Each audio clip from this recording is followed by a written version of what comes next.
reducer welded here to the pipe that the shop fed for us, going all the way up to the muffler, and I have the muffler tacked in,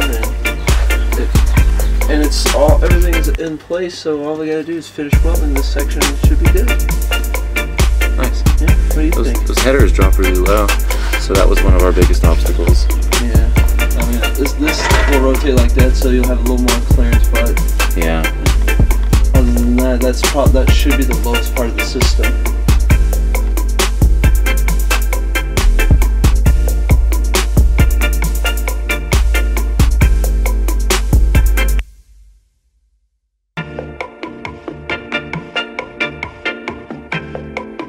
We're gonna make these brackets permanent, so we pulled the gas tank out.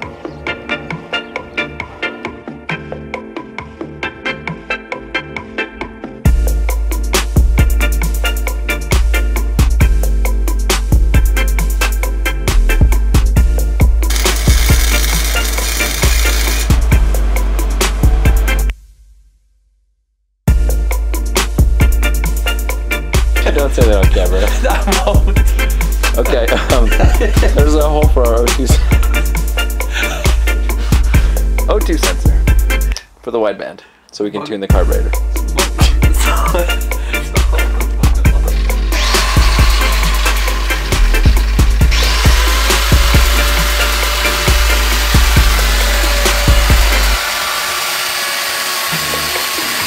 There's David cleaning the surface of the differential.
Say on this beautiful windy day, this is the best exhaust I have ever heard.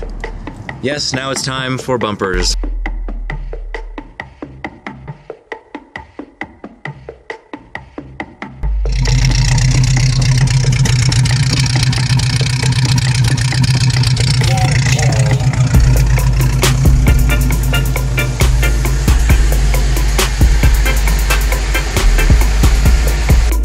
Show you guys how a carburetor works.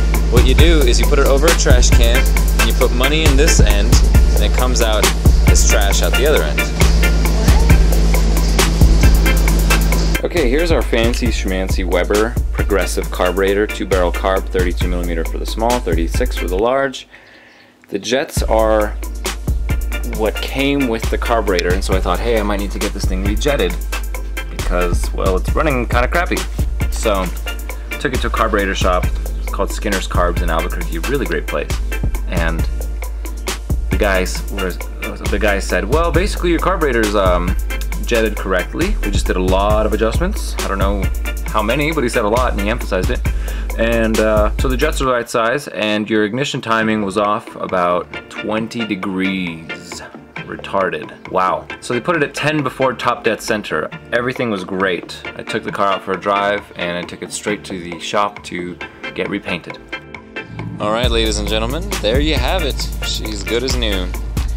Ever so slightly showing on the lip there. That's got to be fixed later.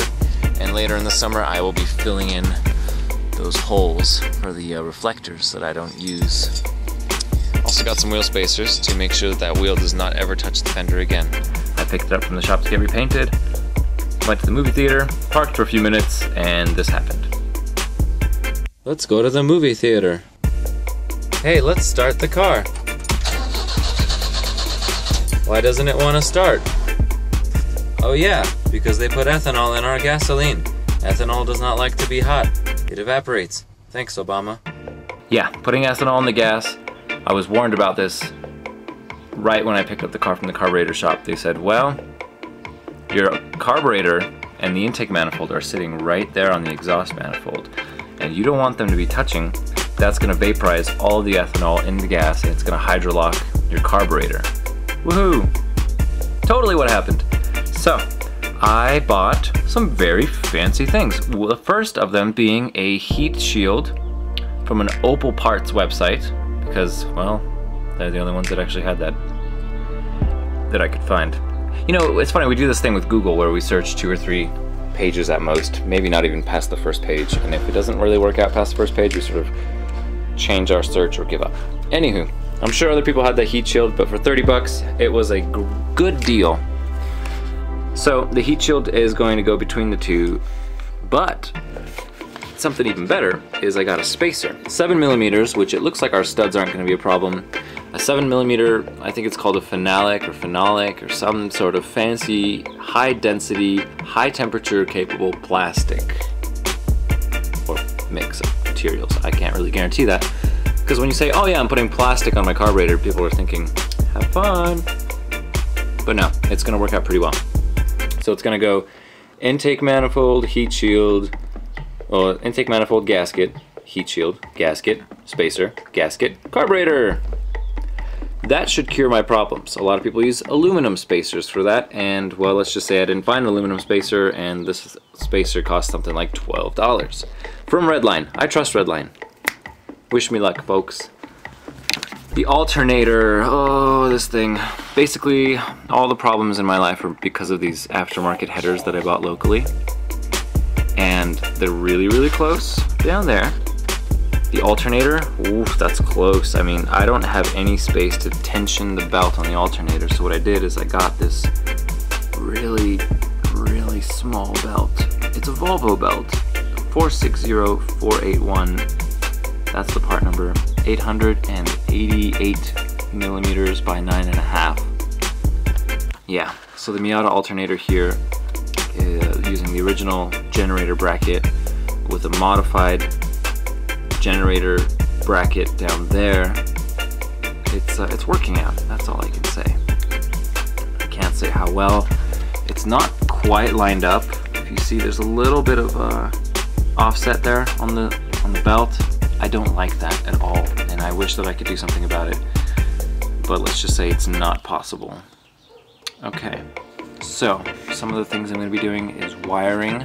I mean, all the brakes are still holding fluid. That's awesome. I'm really happy to see that. And here's the spot for the radiator. Channel the airflow. Channel the energy. Yeah. Oh, I got something really cool that's coming in the mail. It's these glass HID headlights from eBay. Yeah, alright, eBay. I'm keeping these around in case something happens on the road, and I'm like, yeah, well, let's go back to the regular. So we've got that, and I'm also finally going to be installing these tractor work lights. Oh, I'm so excited. Basically just front 7-inch fog lights. Okay, so my master cylinder for the clutch has a leak at the back. I'm also going to probably pull that if I have time, otherwise I'll just keep topping it off for the trip, if you know what I mean. Oh, okay, here's something I'm really excited about. This dashboard is gonna get wrapped. Those gauges are gonna have a backing on them. Everything's gonna be sweet. Yeah, I guess I can't expect everything to be perfect. You know, once I saw the bubbling, I couldn't stop peeling it, so gotta make sure to wire brush that and touch it up. Because I don't want rust. Nobody wants rust. I guess I just gotta keep it dry or something. Artie, you're so beautiful. Why do you do this to me? Alright, I digress. Okay, I notched that, tightened this, put some Loctite in it. These gaskets are pretty thick. I think they're also to help keep that from getting too hot.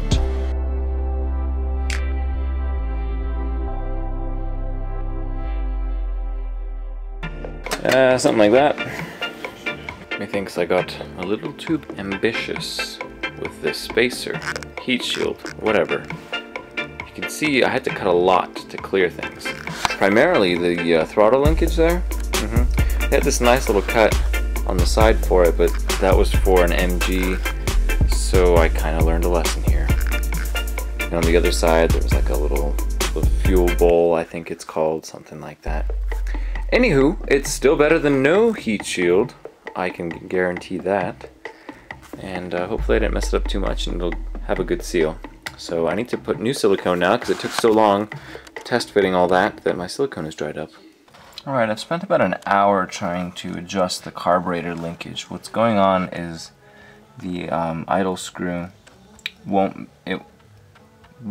not make contact when the choke is closed, and then when the choke opens it'll shut the contact or something like that, basically resulting in a high idle. So what I'm trying to do is find the spot on the little throttle there, make all the adjustments to where it will fit with the pedal. I actually ended up, and then having this open is really convenient because I can see where the pedal is in relation to the other pedals. And what was happening was the gas pedal was too low and I wasn't getting the secondary jets going on the carburetor. It's like 3:30 in the morning, I'm very tired. Anyways, so the linkage would either be too shallow on the low end or too much on the high end, and then sometimes it would actually go past the bend, and so you don't want it to go horizontal, or else this will sort of flip down and you'll get a pinch in the linkage down there, because we want it to stay above level, so it'll always be going. Another helpful tip is to have this open and push down the choke when you move the gas, and it will shut that idle screw, so you can do your full adjustment there. Otherwise, with the filter on, you can't really do that, and you're going to just be spending a lot of time turning the car on and off, letting it warm up, and then as it cools down you'll notice the idle screw start to spread a little bit more. It's a very tricky carburetor, but I think I got the hang of it, and I'm pretty happy with it. I mean, it runs great. And I was pleased to find that my ignition timing was set at 20 degrees, which is about right, 15 to 20 on these cars, so that they don't have pinging, pre-detonation, things like that. Alright, I'm going to take it out for a test drive. Fingers crossed, hopefully the overdrive works now. And I can call it a night because I've got class in the morning.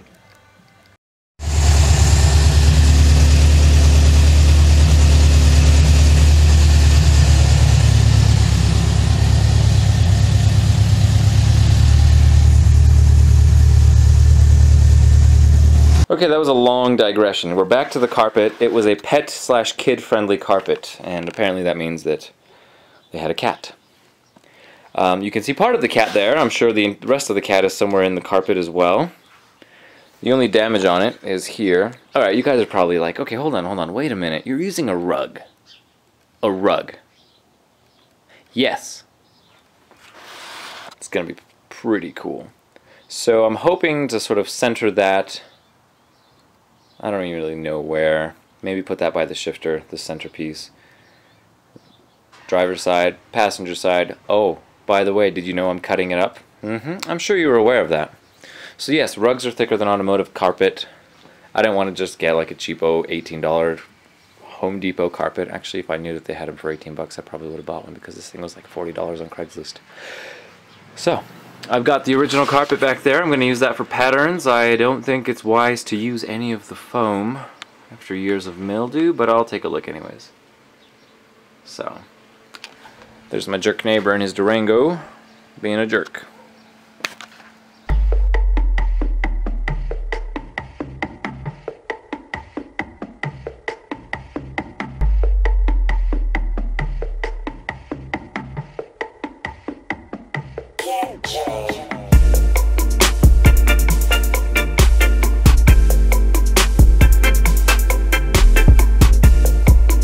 You guys remember all that rust? Oh man, how funny. So as they would say in Baltimore, y'all know I'm gonna start a churn of this one. looking pretty good in here. Yeah, it's kind of a mess, but that's half the fun. What I've done is I've bolted the center of the carpet under there. Can't really see it because it's in the shade.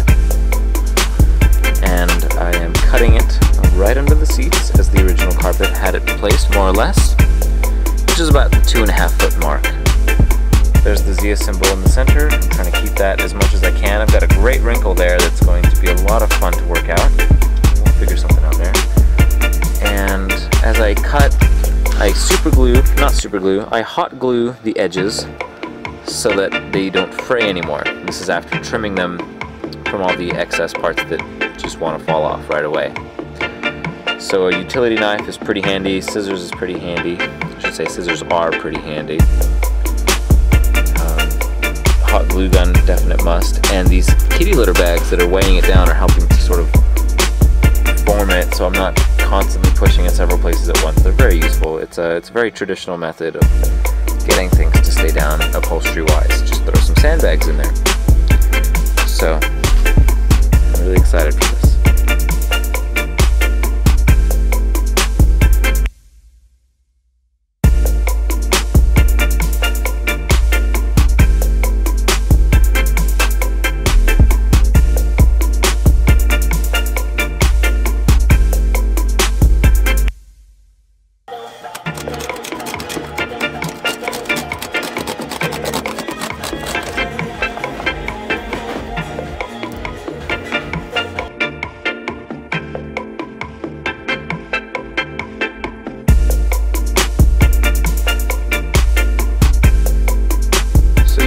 Padding in the back is going to help us, well, it'll make the carpet more comfy, of course, for the dog, and it's going to help us with a lot of the wrinkles. Some cuts have to be made here and there, a couple of relief cuts, like right here where the tunnel begins. Hopefully not as many over by the differential, so we'll see. I want it to look nice for the show, and I'm going to trim around the rear wells there. Concerning the back, I'm actually really proud of the driver's side there. On the passenger, you can see these wrinkles here that is because there's this empty space, and so what I've done is I've put some foam here to help fill that in. And I need to do the same thing. I'm going to pull out that passenger side and fill it up with some foam. So I've spent 24 of the last 48 hours in this car. The rest of the time I've been sleeping. Yeah, it's a lot of time. But I think it's looking really good. 26 hours spent on this carpet. It was a 10x7 rug, and now it is a beautiful interior from 7 p.m. on a Saturday to 5 a.m. on a Monday. Got some heavy duty angle iron for the seat brackets. Something that'll hold it a little better than the thin brackets I had on there earlier. Trying to keep it stealthy by making only one cut in the carpet for each bracket, so that it'll kind of look like this when it's done.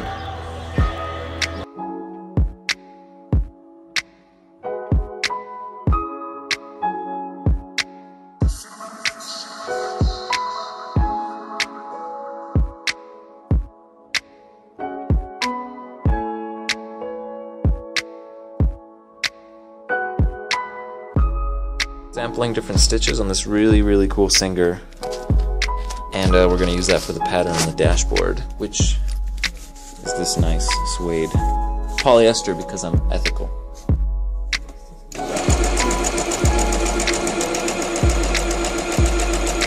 What a cool machine.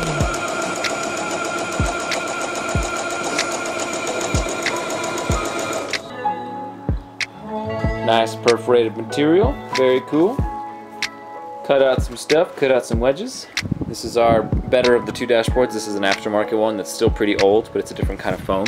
It's using a black foam, junkyard find. Impromptu cover in the works. Original dash pad with the crappy orange foam.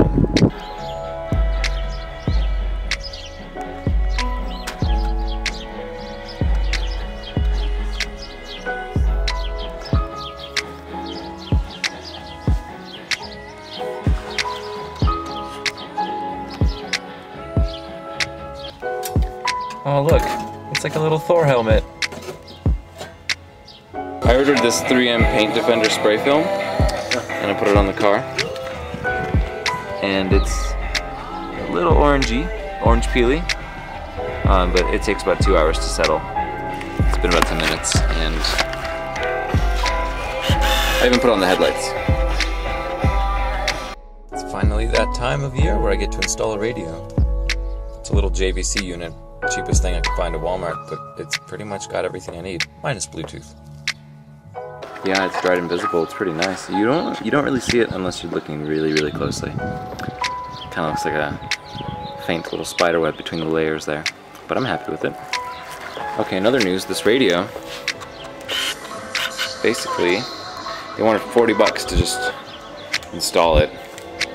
So I just made a little bracket. I'm gonna drill the holes up here into the dashboard since the dash is getting covered with that cover. And we're gonna be good to go. Okay, our first step here is to mark our cuts right there, and then we're gonna cut that. I'm gonna hot glue the pieces of the foam that are broken, just to sort of keep it from breaking even more, and then I'm gonna wrap it. He said, let us go into the next town, that I might preach there also, because for this purpose I have come forth. You see, Jesus... It really does look like a mess, but as long as I know what I'm doing, I think that's what really matters. I'm getting a lot of wiring done tonight. This right here is the best diagram ever. It's full color. It's like $17 on eBay. I really recommend that you guys go and find it. Finally got the turn signals working. Yay! And a radio! So far, let's see. Got both bulbs fixed there. A little bit of an issue with the main fuse being out of sync. It keeps wanting to turn things off. So let's go wiggle that, and you'll see how things change. So the top fuse here, as we wiggle it, yep.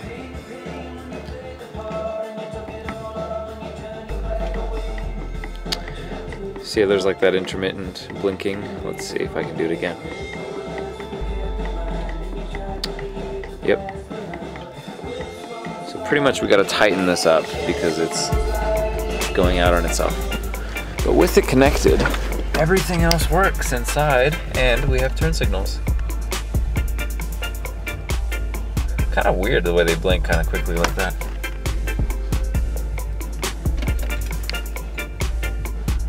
So last year I cleaned all these terminals and they already started showing some corrosion, so I'm going to put some dielectric grease on there. It's also known as bulb grease or connector grease. It's really all the same thing. And I bent some of those tabs a little bit on the right side and on the left. The left is the side that's more springy. Try to get a better connection. I need to pick up a new 25 amp fuse, that small stubby one at the top. I don't know if I could find that in stores because it is shorter, but maybe I'll just pick one up at the garage sale, which is 6 days from now. Guys, look, I'm so happy I found new fuses. New old stock. 25 amp, yes. I'm experiencing too many faults with this fuse block. So like for example, that getting loose. Corrosion gets between these. There's a rivet that holds the outside piece to the inside piece. You can hammer the rivet. I'm gonna drill it out and replace it. Essentially rebuilding it if you get off all the corrosion and make these pieces look good as new.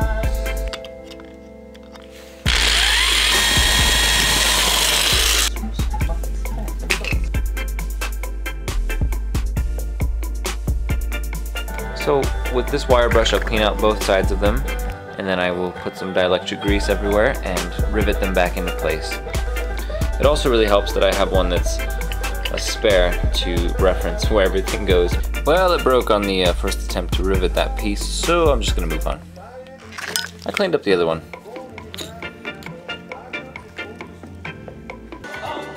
I've got 2 front bumpers and 2 back bumpers that I need to basically assemble the best parts out of and shine them up and put them on. Okay, let's polish this bad boy up. Man, it's messy in here. I'm like 3 hours away from leaving.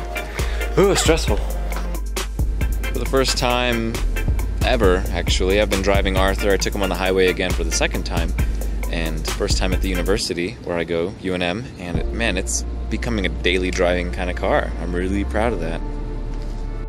guys, I gotta go that way, and my wipers don't work, so if I get caught in the rain, well, it's not looking very good.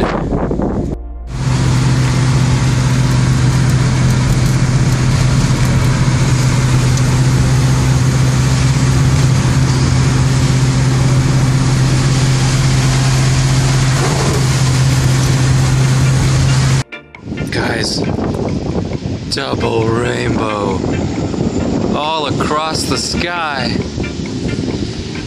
Hey guys, wanted to give you an update. We are all set for Portland, more or less. We got a couple of things to wire up still, like the aftermarket headlights, put the bumpers on, but I mean the overdrive works. Praise the Lord. All right, I'm so excited. See you in a week, everyone.